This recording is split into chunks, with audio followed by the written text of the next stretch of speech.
गाड़ी आई थी अपने पास महिंद्रा KV100। गाड़ी में प्रॉब्लम थी कि इसकी फ्यूल पंप की मोटर अंदर आवाज़ कर रही थी।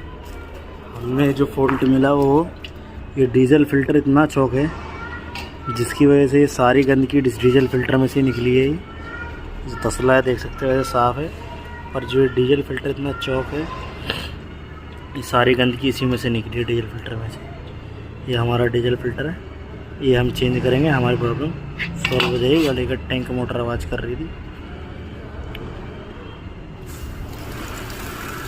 ये देख सकते हैं, इसकी वजह इतना चौक था, इसकी वजह से हमारा टैंक मोटर आवाज़ कर रही थी।